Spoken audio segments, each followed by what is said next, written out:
Bem, nesse vídeo nós iremos tratar sobre a resolução do problema apresentado anteriormente, utilizando grafos para modelagem e o algoritmo de ordenação topológica.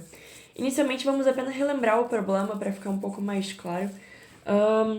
No problema, nós tínhamos uma pilha de louça em que nós queríamos definir uma sequência de movimentos de retirada dessas louças em que essa sequência fosse válida. O que seria uma sequência inválida?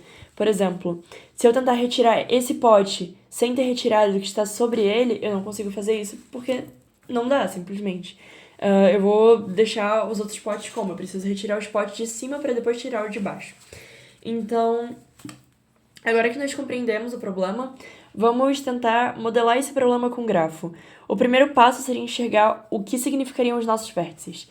Os nossos vértices aqui nesse caso significariam os objetos. Vamos fingir que esses objetos aqui da frente não estão, só para simplificar um pouco o desenho. Então, esse pote vai significar um vértice, esse outro pote, outro vértice. Cada um talher aqui vai significar um vértice e assim por diante. Certo, agora que nós temos o que significam os nossos vértices, nós precisamos dar significados às nossas arestas. O que elas significarão pra gente?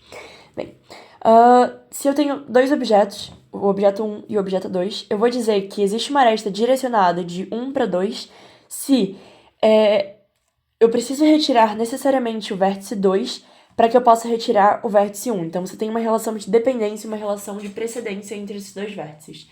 Tal que a única forma válida de retirada é a retirada de 1 primeiro, para depois eu retirar 2. Então, um movimento de 2, 1 seria inválido. Certo?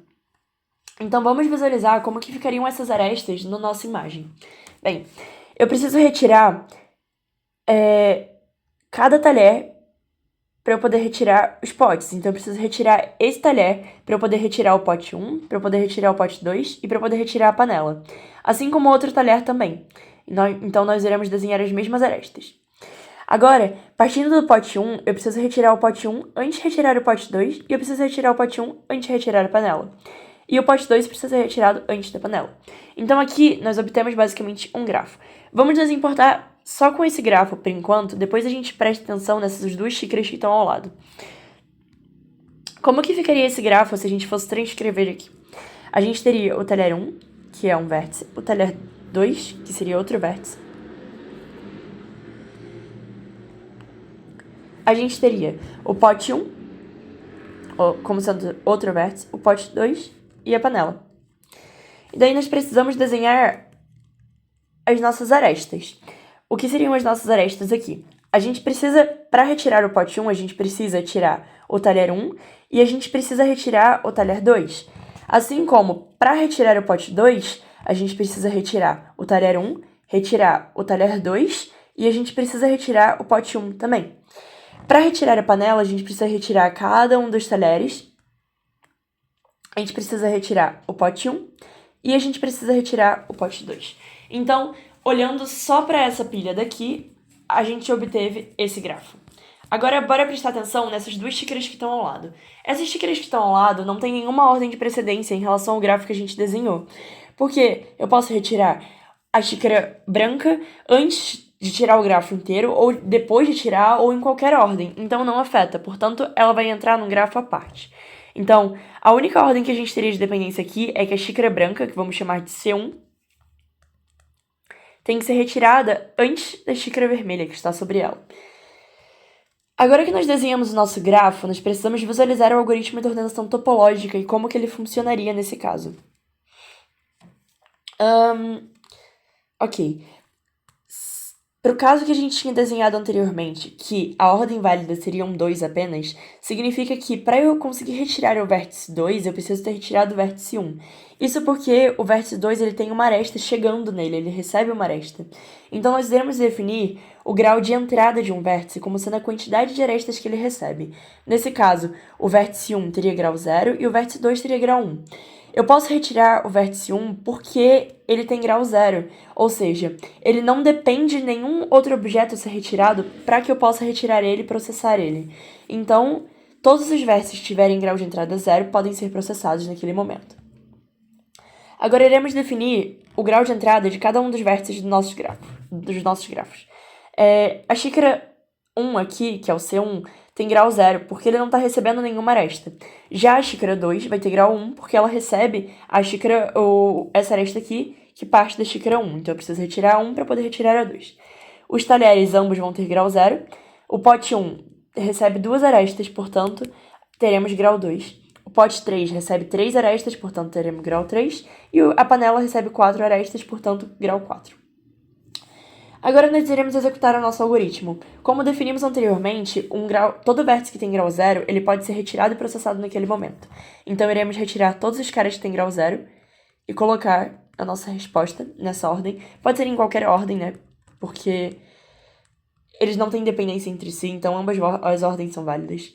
Agora que nós adicionamos eles na nossa resposta, iremos remover eles.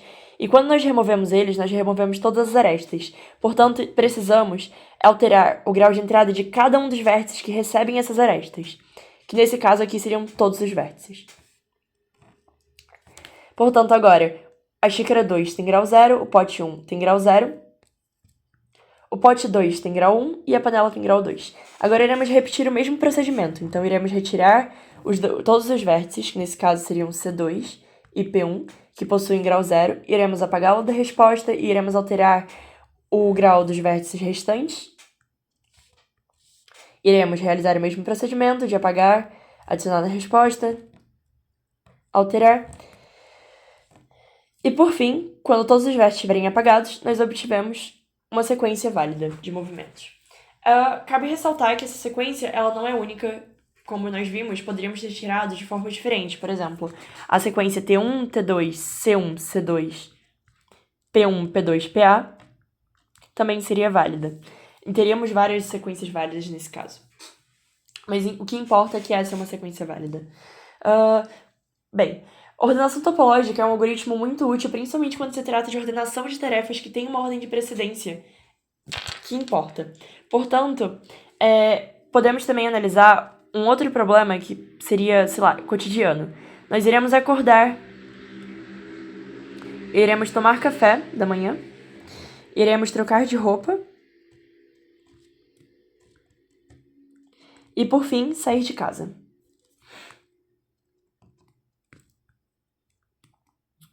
Essas 4 tarefas, elas têm uma precedência entre si. Por exemplo, não faz sentido eu tomar café antes de eu acordar. Não faz sentido eu sair de casa antes de eu tomar café ou antes de eu acordar.